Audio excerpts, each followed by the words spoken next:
Bonjour les lecteurs de notre chaîne YouTube et aux membres du forum de rcmac.com. Alors on se retrouve pour la troisième vidéo sur le montage, la préparation. On va faire l'essai tout ça, du Racing Fighter. C'est vraiment une voiture qu'on va vraiment faire évoluer dans le temps, qu'on va vraiment tester. Et on va ouvrir un sujet sur le forum de rcmac.com où on pourra partager entre nous, entre les utilisateurs, pour essayer de l'améliorer, voir exactement ce qu'on peut faire avec ce genre de voiture. Donc je rappelle, c'est un deux roues motrices sur châssis DT03 plutôt de chez Tamiya. Et donc c'est une voiture qui est relativement simple, qui devrait être assez solide, qui est bien équipée d'origine, parce que les modèles export, ils ont l'option amortisseur, apparemment qu'ils n'ont pas au Japon. Alors là, on avait déjà monté donc le châssis, qui est en deux parties, et les supports avant. Et je rappelle, je le monte avec en visserie métrique. Alors dans la vidéo précédente, enfin visserie plutôt 6 pans creux au niveau de la tête. Dans la vidéo précédente, je vous ai dit que je verrai avec Cyril de Modis 34 pour qu'il fasse des kits. Bon, c'est moi qui les ai fait, on va dire, les kits pour lui. Je lui ai demandé si ça l'intéressait, donc j'ai récupéré ses vis et j'ai fait les kits comme moi. Je pense que ce serait pas mal de mettre, je vais dire, notamment comme d'habitude. Moi, je conseille toujours de mettre les roulements d'origine. Donc c'est une option, je regarde en même temps, voilà, j'ai vu 13 euros ça vaut. Donc il y a 14 roulements. Voilà, c'est cette référence, 1340. Et là, il y a les roulements étanches, il y a 14 roulements étanches. Ils sont tous de la même taille, donc ça c'est pratique. Donc ça, je vais le monter d'entrée. Et l'autre petite option que j'ai créée avec Cyril, c'est le kit visserie, donc 6 pans, inoxydable. Moi je pense que c'est un gros plus au montage et pour l'entretien. Et la référence c'est 1341 et je crois que ça vaut 16,50 €. Donc il y a pas loin de 60 vis dedans. Donc je pense que c'est assez valable. Le rapport qualité-prix est bon. Et moi je pense que c'est vraiment un plus. Alors pour le cerveau de direction, ça va être dans cette vidéo on va monter le cerveau de direction, tout ce qui est commande et aussi commencer le train avant. Moi, je voulais monter un S13, c'est les cerveaux que je monte. Si vous suivez nos montages, quasiment sur toutes les voitures, c'est des cerveaux qui vaut, je crois, 12 euros, qui est métal, puissant, tout ça. Moi, je les monte sur tout. Et là, ça a eu pas mal de succès. Il y en a plus. Ça arrive, je crois que ça arrive d'ici 2-3 jours, mais je veux pas interrompre le montage. Alors, comme j'avais récupéré des cerveaux Connect sur les BX8 SL transformés en GT8, donc le cerveau est moins puissant, ça fait que 7 kg, mais je pense que ça ira largement pour cette voiture. Donc on va monter ça. Mais autrement, je le montrerai tout à l'heure quand on va attaquer le montage. Si j'avais pas eu des vieux stocks, enfin des vieux stocks, il est neuf, mais des stocks à épuiser, j'aurais monté comme d'habitude soit un S13 ou peut-être même, c'est vrai qu'en 4.2 pour gagner un peu de poids, un peu de place, ça aurait été bien, des cerveaux bas, pas cher, des cerveaux à 20 euros. Moi, chaque fois que je vous parle de cerveaux, c'est dans ces gammes de prix là.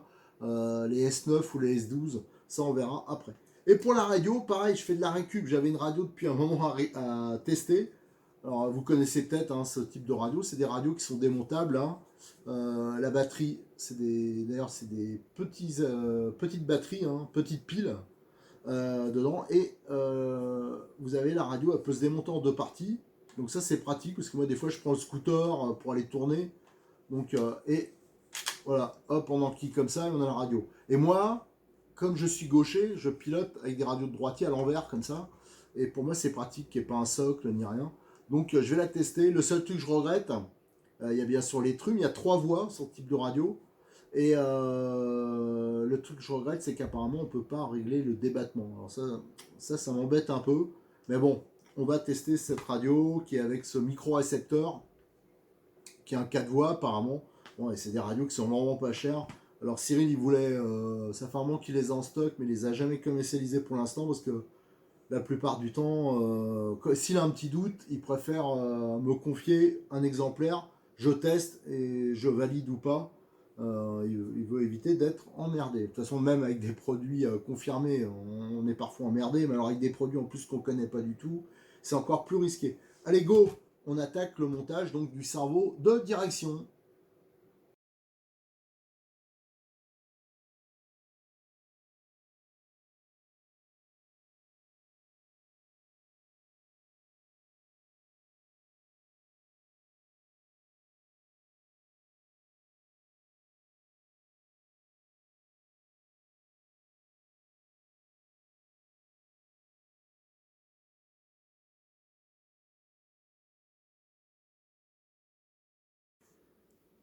Les extraits de la notice pour les étapes 5 et 6. Alors là, c'est le montage du cerveau sur son support et l'assemblage de la partie sauve-cerveau. Alors, avant de poursuivre le montage, je voulais vous présenter 3 options. Alors, c'est moi qui les ai préparées, parce que c'est moi qui les proposé à Modéis 34. Donc, c'est les kits roulement. Donc, il y a 14 vis. Là, il y a un paquet de 10, c'est 1340. Voilà. Donc, ça vaut, si je me souviens bien, 13 €. Voilà. Donc, c'est en roulement étanche. Voilà, c'est ce genre-là qu'on va monter. Donc, moi, je vous le conseille. Pour 13 € de plus, au moins votre voiture, vous aurez déjà plus d'autonomie. Enfin, il n'y a que des bonus de mettre des roulements, donc je vous conseille de le prendre d'entrée.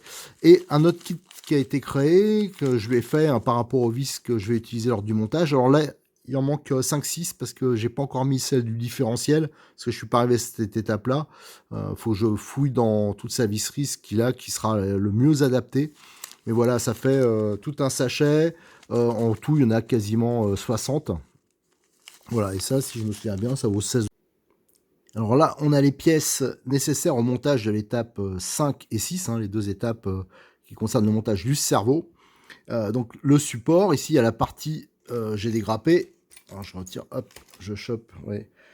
Ici, il y avait 2 types de palonniers, donc j'ai pris celui qui est indiqué. Et là, vous avez des embouts, enfin les adaptateurs pour mettre sur le cerveau. Alors moi j'ai pris celui qui est désigné pour le fût à bas, qui est donc en 25 dents. Donc, et là c'est ce qui fait ressort, voilà, pour le sauve-cerveau. Alors je rappelle, j'ai changé là aussi les vis. Donc au lieu des 3x10 d'origine cruciforme avec une rondelle, moi donc j'ai mis... donc ça fait partie du kit visserie 1341.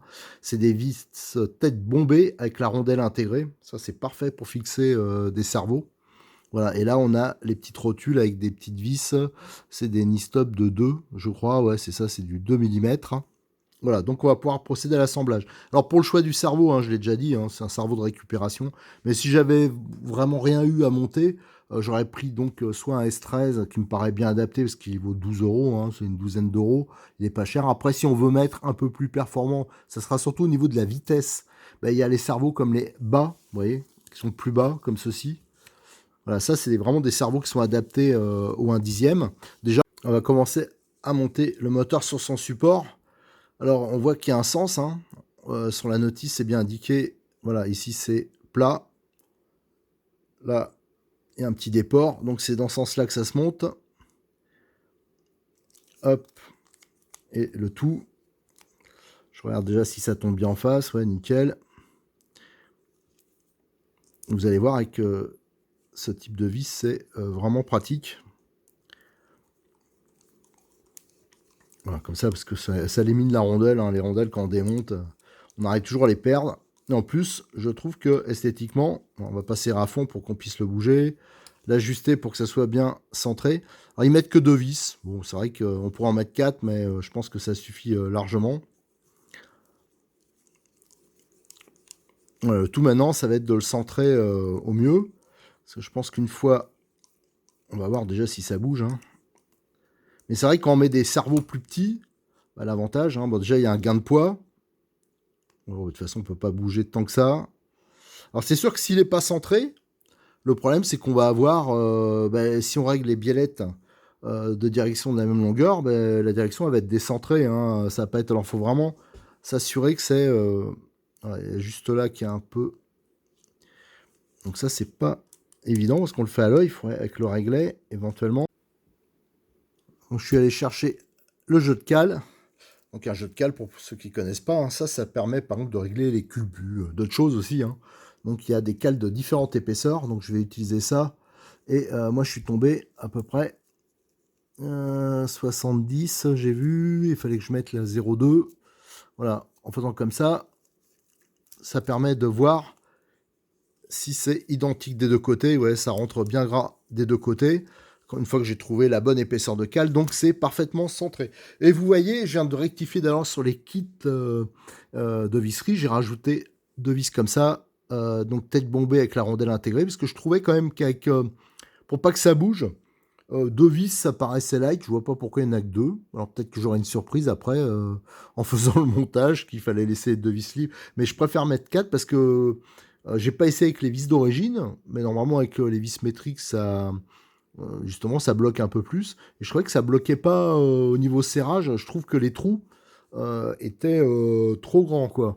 Même je vois pas une fois que j'aurai démonté deux trois fois, si j'ai l'occasion de démonter, peut-être que même je mettrai un e-stop de l'autre côté voilà pour que ça tienne vraiment parce que bon là je pense pas que ça risque de bouger avec 4. Mais voilà, donc le kit visserie hein, j'en ai rajouté ça sera donc le kit visserie ultra luxe, il y en a plus que qu'il faut, il y en aura donc 4. Allez, on va monter maintenant la partie sauve-cerveau.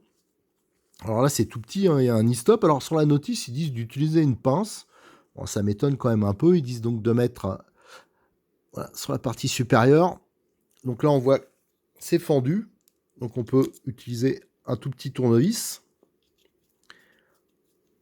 Voilà.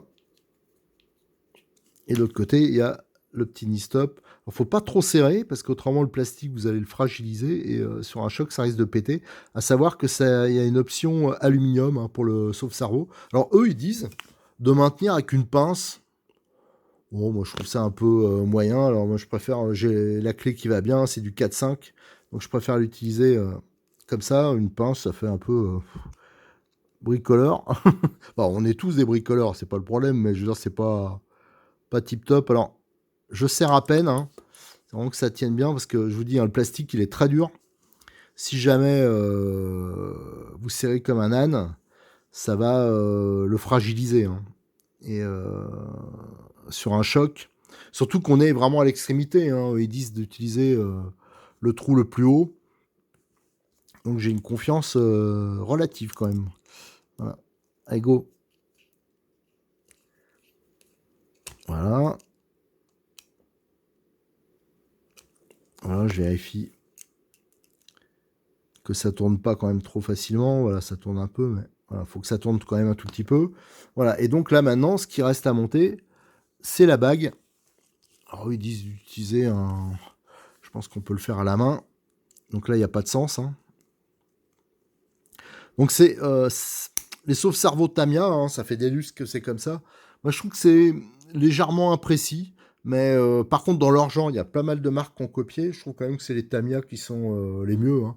Mais on verra après si on peut pas monter autre chose. Ou alors, peut-être que ça ira parfaitement. Aussi, il faut savoir que sur un duromotrice, d'avoir une certaine petite imprécision, des fois, c'est plutôt pas plus mal pour la stabilité. Hein.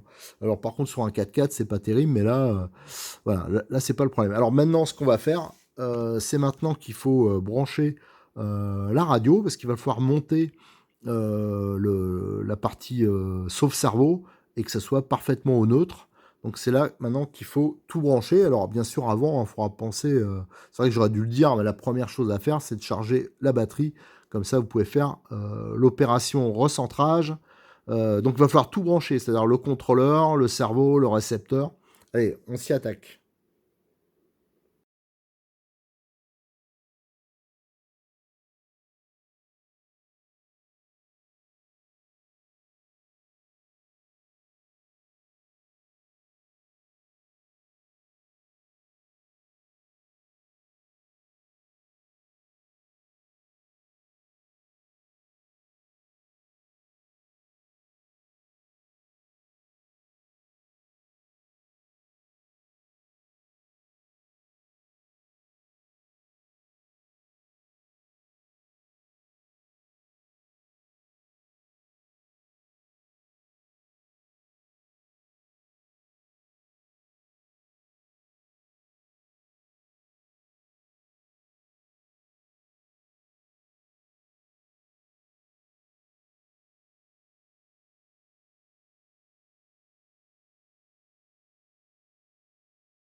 Alors là, j'ai tout branché, hein.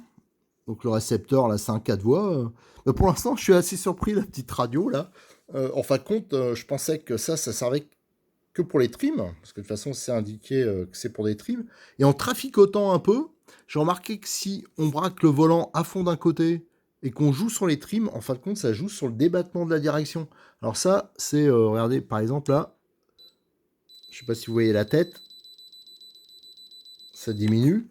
Et là, mon débattement, il est bien réduit.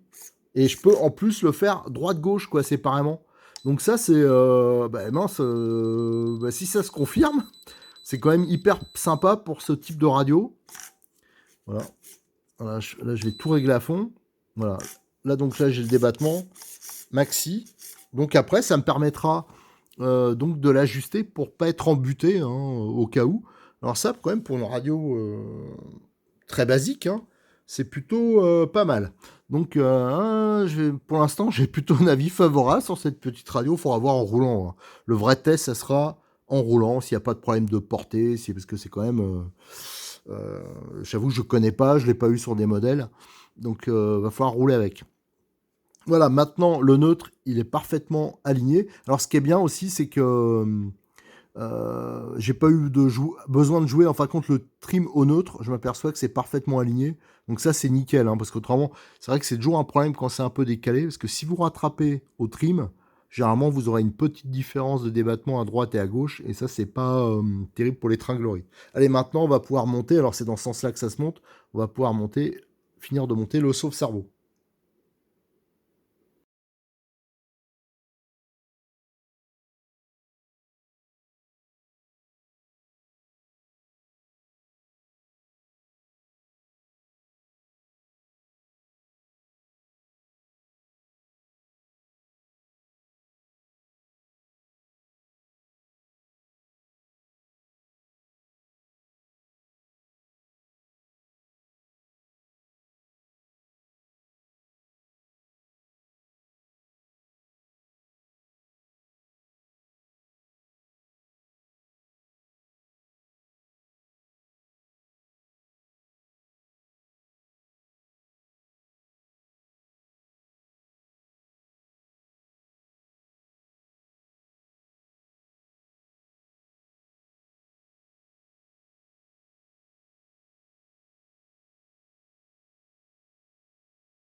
Alors pour le montage du sauve-cerveau, hein, c'est tout simple. Hein. Donc là, on l'a bien centré.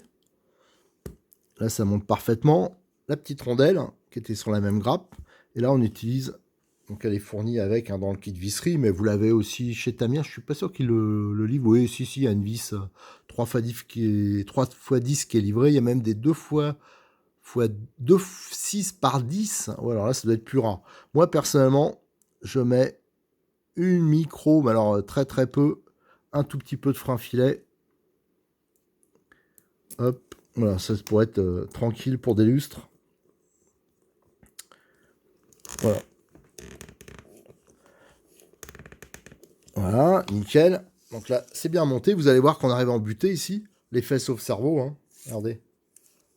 Voilà. Vous voyez, sur les chocs, il bouge. Voilà, là, on est en butée. Voilà, c'est ça qui fait l'effet sauve-cerveau. Voilà, l'ensemble est monté. Donc maintenant, on va pouvoir passer à l'étape suivante. Alors là, c'est le montage des biellettes de direction. L'extrait de la notice numéro 7 pour le montage des biellettes de direction sur le sauve-cerveau. Alors pour cette étape 7, donc le montage des biellettes de direction, on va avoir besoin de la petite pince à lu. Alors ça, c'est l'outil que je dis toujours. Ça sert à extraire les rotules, mais ça sert aussi à maintenir les cordes amortisseurs, les tiges. Alors, le gros avantage, les tiges d'amortisseurs, par exemple, quand on ne veut pas les marquer, si vous utilisez une pince, vous allez le massacrer. Tandis qu'avec une pince en aluminium, on va pouvoir serrer et il n'y aura pas de marque sur le métal. Donc ça, c'est important. Donc on va utiliser ça et il faudra bien sûr un régler parce qu'il y a une cote à respecter qui est de 50 mm. Alors, c'est pas des pains inversés. Ouais, on aurait pu, c'est vrai que ça aurait été sympa, ça aurait permis de régler le pincement sans démontage des rotules. Alors, c'est une barre de direction, alors il y a possibilité d'en mettre, je suis sûr que dans mon stock j'aurais trouvé, mais là pour l'instant je vais monter d'origine. Donc c'est une barre qui fait 3 par 65, et là c'est des rotules qui sont indiquées, des rotules de 5 mm. Alors est-ce qu'il parle de la rotule ? À voir, enfin les chapes plutôt. Et ces chapes, apparemment, ça existe en option. Alors là, je suis que de voir quand je les recevrai. Ça, j'en ai commandé un paquet. Il y a des chapes de 5 mm option renforcée. Bon, pourtant, celle-là me semble balèze. Alors, est-ce que c'est juste sur la génération de châssis d'avant que... Moi, j'ai plutôt l'impression que ça, c'est déjà des modèles sympas. Bon, à voir. Allez, go. On va voir déjà si ça vise correctement. Alors, il faut bien sûr partir bien droit. Donc là, on ne peut pas se planter. Il n'y a pas de... Bon, au début, ça visse assez facilement. On vérifie surtout qu'on ne part pas de travers. Parce que là, ça va être la catastrophe. Voilà, c'est vrai que j'aurais dû mesurer avant la partie lisse, combien c'était. Voilà. Donc la partie lisse, ça fait 50. Ouais, donc là, déjà, j'ai trop vissé. Alors, il faut bien sûr bien répartir à droite et à gauche, visser de la même façon, il ne faut pas que d'un côté, par exemple, le filetage se serre à fond et de l'autre côté, il y ait trop de marge. Allez, je vais le faire hors caméra parce que ça va être long sur la caméra et on se retrouve dès que c'est monté et on prendra la cote. Voilà, j'ai monté les biellettes. Alors, j'ai bien fait attention de répartir des deux côtés le filetage, identique, et j'ai mesuré la cote, c'est bien 50 mm. Donc, ça devrait être totalement, parfaitement symétrique. Maintenant, on va pouvoir monter ça sur le sauve-cerveau. Voilà, ça s'emboîte tout seul. Donc pas de nickel. Voilà, ça c'est nickel. Voilà, et c'est parfaitement libre. Il n'y a pas de jeu. Bon, ben là c'est plutôt pas mal. Bon, ben maintenant on va pouvoir passer à l'étape suivante, c'est-à-dire le montage du cerveau de l'ensemble sur le châssis. Alors pour cette étape 8, on va glisser donc l'ensemble de direction dans son logement. Alors il y a un angle, je crois que c'était 25 degrés qu'ils indiquaient. C'est le même angle en fin de compte que le train avant. Et il va falloir glisser ici. Et il va falloir glisser les biellettes dans les trous là. Donc pour le passage, il va falloir viser juste. Je pense que ça passe. Tac, tac, tac. Ça passe juste, je vous dis. Ah oui, là, c'est pas... Faut pas s'amuser à le décortiquer tous les 4 matins. Donc là, d'un côté, je suis passé. Et de l'autre côté, voilà, ça, c'est bon. Et après, on voit qui rentre dans son logement qui est ici. Voilà, hop, ça rentre pile poil. Ça, c'est nickel. Voilà. Donc, je vérifie bien. Voilà, ça, c'est pile poil. Maintenant, normalement, ça devrait tomber en face. Les vis de fixation. On va voir ça. On a toujours mes petites vis inoxydables.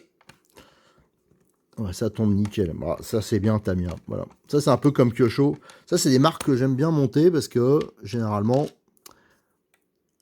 ça tombe en face. Voilà. Même si... ce que je dis, il y a des marques. Des fois, moi, des fois, il y en a qui se demandent ah, pourquoi tu présentes pas telle ou telle marque. Bon, c'est vrai qu'il y en a certaines. Le problème que j'ai, c'est que je peux pas les avoir. Et je vais pas pleurer pour les avoir. Et il y en a d'autres, non, pour moi, c'est de la daube. Je les présenterai pas. Voilà. Donc, c'est clair.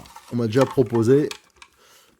Je suis pas trop tenté. Alors, de la daube, des fois, il y a des voitures qui sont bien hein, dans certaines marques. Mais moi, ce que j'aime pas... Alors, un truc que je déteste, c'est les marques où les pièces, on peut pas les avoir. Et ah, bah du coup, tiens, j'ai paumé mon outil, voilà. Et, je trouve qu'il y a trop de marques où les pièces, bah, celui qui a pas, voilà, en magasin, dans le magasin du coin ou pour se dépanner, il n'y a pas de concurrence des fois aussi. C'est-à-dire que c'est vendu que dans un magasin. Alors donc ça veut dire le jour où il arrête ou le jour où il a pas, ben, on peut pas prendre ailleurs. Bon, ça j'aime pas. Alors ça c'est le genre de marque que vous ne verrez pas présenter des objets de chez eux. Moi, je suis assez attaché aux marques ouais, où il y a de la pièce. Voilà. Ça, c'est important. C'est plus important que moi, pour moi que des fois la réputation. Des fois, il y a des voitures qui ont des... C'est vrai, on me dit, par exemple, tiens, quand je présente le Hobbytech, il y en a pas mal qui me reprochent. Bah, moi, je suis désolé. Moi, il y a certains produits que j'aime bien. Parce que même si ils sont pas parfaits, loin de là, hein, il y en a qui ont quand même des gros défauts. Mais à chaque fois, il y a une solution. Quoi. Il y a toujours moyen de faire quelque chose. Tandis qu'il y a des voitures, bah, il n'y a pas de solution parce qu'il n'y a pas dans la gamme d'autres produits où on peut bidouiller, où on peut... voilà, voilà, donc c'est le petit intermède, les marques que j'aime bien et celles que j'aime pas. Voilà, alors Tamiya, et pourtant, hein, j'hésite pas à faire des reproches. Hein. Ouais, Tamiya, j'en monte souvent parce que j'aime bien, mais bon, voilà, j'hésite pas à dire que leur visserie, elle est complètement dépassée, que la conception des voitures, des fois, elle est complètement dépassée, que le plastique, bah, c'est du plastique un peu à maquette par moment, hein, qui est un peu dur, que voilà, que la disponibilité des pièces, ben, ça va pas. Enfin voilà, il y a aucune. Moi, je ne connais pas de voiture parfaite. Il y a des voitures qui sont correctes, mais moi, je trouve qu'à chaque fois, il y a pas mal de choses à faire sur les voitures pour que ça aille bien. Voilà. Alors là, en tout cas, notre direction elle est montée. Ça s'est bien assemblé. Hein, le cerveau, il trouve bien sa place. Le montage est quand même relativement assez simple. Il y a juste le passage des biellettes là que bon, faut un peu bien viser. Hein, c'est vraiment prévu hyper juste. Donc voilà, donc cette partie montage de la direction est terminée. Maintenant, je pense qu'on va encore faire une petite étape, hein, et après on terminera cette vidéo-là. On va monter donc les triangles inférieurs avant. Donc ça sera l'étape 9. L'extrait de la notice pour l'étape 9, c'est le montage des triangles avant sur leur support. Alors voici les pièces nécessaires à cette étape 9, donc le montage des triangles inférieurs avant. Alors ce qu'on va faire, donc il pivote hein, sur cette corde à piano pliée en forme de U. On voit, voilà, c'est quasiment du 3 mm. Et là, donc, il y a intérêt que ça soit parfaitement plié, hein, parce que le système est pas trop mal, hein, ça évite les petits circlips, les petites fixations, enfin voilà, ça permet d'avoir un démontage relativement rapide. Le tout, c'est que ça soit, voilà, ça pivote parfaitement, donc là aussi, il maîtrise pas mal Tamiya, même si souvent, faut bien avouer qu'il y a un peu trop de jeu, mais là, bon, ça a l'air d'aller. Donc, il y a bien sûr un sens de montage pour les triangles. Ici, on a 2 points d'ancrage pour les amortisseurs. Ici, je pense que c'est pour une barre anti-roulis. Et on a ce bloc avant qui est assez petit et on peut voir qu'il y a un sens de montage parce que ici, donc il y a des bossages là, et de ce côté, il y a une excroissance. À mon avis, ça c'est pour mettre des barres anti-roulis pour la fixation. On verra ça quand on va monter sur le châssis, mais je pense que ça ressemble fort la barre anti-roulis qui passerait là. Donc ça sera à vérifier. Alors là, le montage, il est quand même simple. Hein, ils disent, donc il faut bien monter dans le bon sens. Hein, les ergots, ils sont vers l'avant. les triangles, ils se placent comme ça. Et on met juste... Voilà, normalement, ça devrait tomber en face. Voilà, nickel. Voilà, et là, voilà, ça pivote parfaitement. Bon, de toute façon, la suite, ça sera dans le prochain épisode. À ce niveau-là, en tout cas, ça se monte bien. Voilà, après, ça dépend comment on rentre. Ça, il faudra voir une fois que ça sera... là, si là, ça pivote bien. Exactement, le mode de montage sur le châssis. Et comment ça, c'est retenu. Est-ce que c'est le pare-choc qui le retient? Bon, ça, on verra ça. Sur la prochaine vidéo, on attaquera l'étape 10, donc la suite du montage du train avant. Voilà, pour cette vidéo, c'est déjà pas mal. On a fait déjà pas mal de petits trucs, je trouve, importants. Et donc, dans la prochaine, hein, je vais la faire à la suite, donc sûrement le lendemain de la publication de celle-ci. Donc, je vous invite à venir nous retrouver sur la chaîne YouTube et aussi sur le forum de rcmac.com où je vais ouvrir un sujet spécifique pour cette voiture. Allez, au revoir, merci.